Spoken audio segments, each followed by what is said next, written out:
bangunan itu akrab disebut Gedung Sate. Pembangunannya merupakan bukti konkret tentang wacana pemindahan ibu kota Hindia Belanda dari Batavia ke Bandung.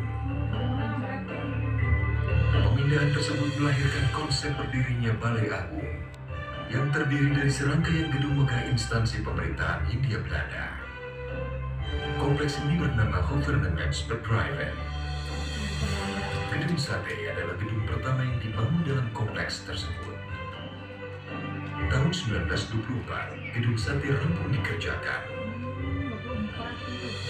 Dari segi arsitektur, Gedung Sate mendapatkan pengakuan sebagai mahakarya karena berhasil memadukan berbagai elemen nilai arsitek kebudayaan Timur dan Barat dengan serasi. Sejak diresmikan pada tahun 1930, Gedung Sate difungsikan sebagai kantor pusat Departemen van Verkeer en Waterstaat dan Centrale Bibliotheek. Departemen van Verkeer en Waterstaat merupakan jawatan pemerintah Hindia Belanda yang berfungsi untuk mengelola sumber daya air dan manajemen lalu lintas kala itu.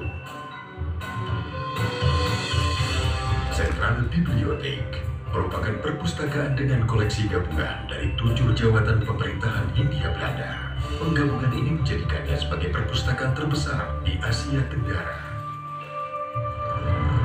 Waktu berlalu hingga terjadinya Perang Dunia Kedua. Jerman di bawah kepemimpinan Hitler menguasai Polandia pada 1 September 1939. Peristiwa ini menimbulkan efek domino ke seluruh dunia, termasuk kota Bandung. Jepang yang beraliansi dengan Jerman mengamankan wilayah Indo-Pasifik dari cengkraman aliansi musuhnya. Pada tahun 1942, Belanda menyerah atas gempuran Jepang dalam Perang Pasifik. Jepang menguasai kota Bandung dan menjadikan Gedung Sate sebagai pusat pemerintahan Jawa Madura. Sedangkan jawatan Departemen van Verkeer en Waterstaat dirubah menjadi Kotubu Bonsitsu, sebuah instansi milik Jepang yang berfungsi sama. Sejak itu, istilah pekerjaan umum lazim digunakan sampai sekarang.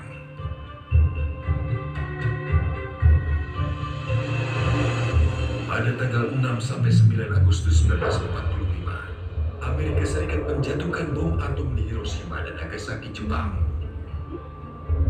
Peristiwa itu menandakan kemenangan absolut Perang Pasifik oleh aliansi Barat. Melalui pidato radio siaran Suara Kaisar pada 15 Agustus 1945, Kaisar Hirohito mengumumkan bahwa Jepang telah menyerah kepada Sekutu. Kejadian itu menandakan penjajahan Jepang atas Indonesia berakhir. 17 Agustus 1945, Indonesia diwakilkan oleh Soekarno memproklamirkan kemerdekaannya, yang dilanjutkan esok harinya dengan penetapan Undang-Undang Dasar 1945 dan pembentukan Kabinet Pertama dan Organisasi Kenegaraan.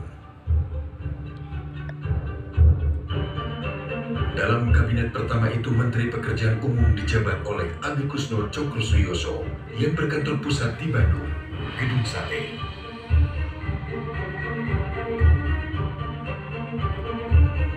Walaupun sudah memproklamasikan kemerdekaannya, Indonesia tidak serta-merta menikmatinya secara utuh. Pada tanggal 4 Oktober 1945, tentara Sekutu yang diikuti oleh Nika dan Murka memasuki kota Bandung untuk merusak kedaulatan NKRI. Pada tanggal 3 Desember, pasukan Sekutu menyerang Gedung Sate. 21 orang pemuda dari Angkatan Muda DPU berjuang habis-habisan mempertahankan Gedung Sate. Sebagian besar terluka berat dan 7 orang dinyatakan hilang.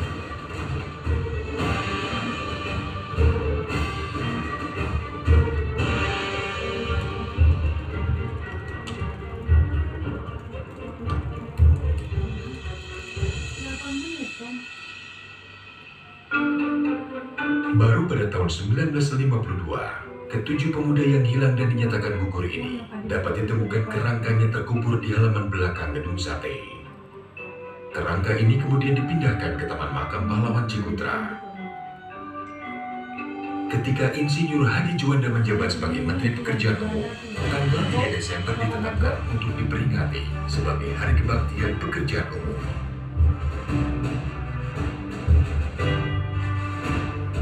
Setelah lama digunakan sebagai kantor Departemen Pekerjaan Umum, serta segala pencapaiannya yang masih kita nikmati hingga sekarang.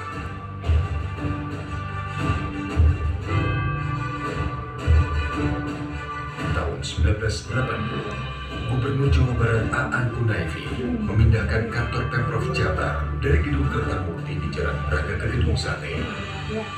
Dan sejak saat itu, Gedung Sate identik dengan pusat pemerintahan Provinsi Jawa Barat. Pada tahun 2017, Gedung Sate mendapatkan status sebagai bangunan cagar budaya nasional dari Kementerian Pendidikan dan Kebudayaan Republik Indonesia.